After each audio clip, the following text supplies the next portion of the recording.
Marcos keeps lead in mid-April survey. The Philippines presidential elections. Marcos Jr. leads in all opinion polls. Some survey agencies say that presidential survey results still subject to change leading up to May 9 polls. Hello and welcome back to your YouTube channel electionwing. Presidential candidate Ferdinand Bongbong Marcos Jr. maintained his lead in the April 19 to 21 survey of PUBLiCUS Asia. Marcos got a preferential rating of 57%, 1% higher than the result of the March 30 to April 6 poll. The increase may not be statistically significant because of the survey's margin of error.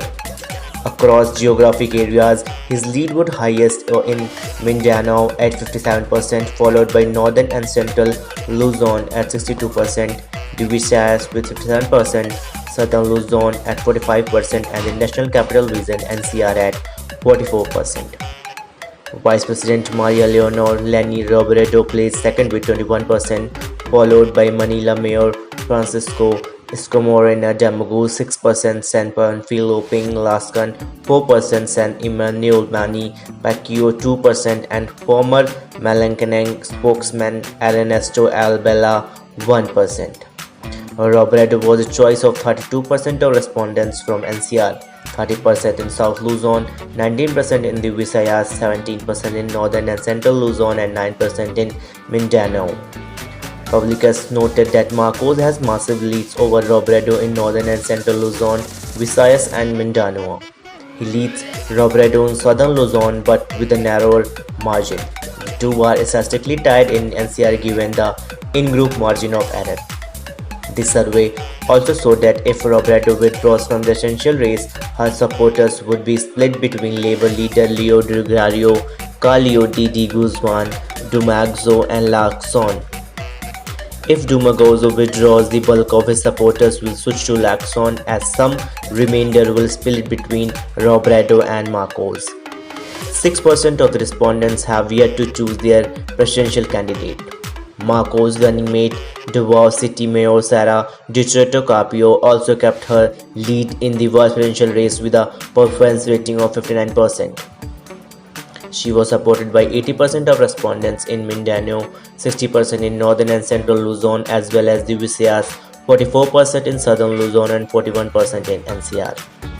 Trailing her was San Francisco Kilo Pangilinan with 15%, Senate President Vicente Tito Soto III 9%, Dr. Willing owned 8%, and Buho Party list rep Joselito Atienza 1%.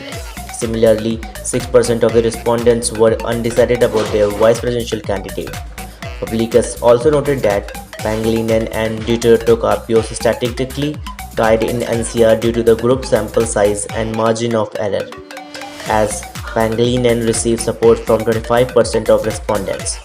If Pangilinan withdraws from the vice presidential race, 44% of his supporters will be split between Ong and Soto, while if Soto withdraws, Pangilinan will gain a quarter of Soto supporters, but Duterte will receive 30% of his supporters. If Ong withdraws, the bulk of his voters will be split between Duterte, Soto, and Pangilinan. The withdrawal of one or two of the lagging candidates would thus not alter the current calculus of voter performance, PUBLiCUS said. Marcos and Duterte were also leaning across socio-economic classes ABC 50 and 52% respectively, D 60 and 62% respectively, and E 73 and 72% respectively. Vote firmness for Marcos was at 89% and 93% for Duterte. This signified that almost all of their supporters were definitely not or not likely to shift their support to another candidate. PUBLiCUS surveyed 1,500 respondents through purposive sampling randomly drawn from the market research panel of Peo spectrum of over 2 lakh million Filipinos. Results of the survey have a plus 3% margin of error for nationwide results, plus 7% NCR, and plus 6 in other regional groups. The Manila Times is the media partner of PUBLiCUS Asia. Thank you. If you like our video, please like, share, and subscribe our channel.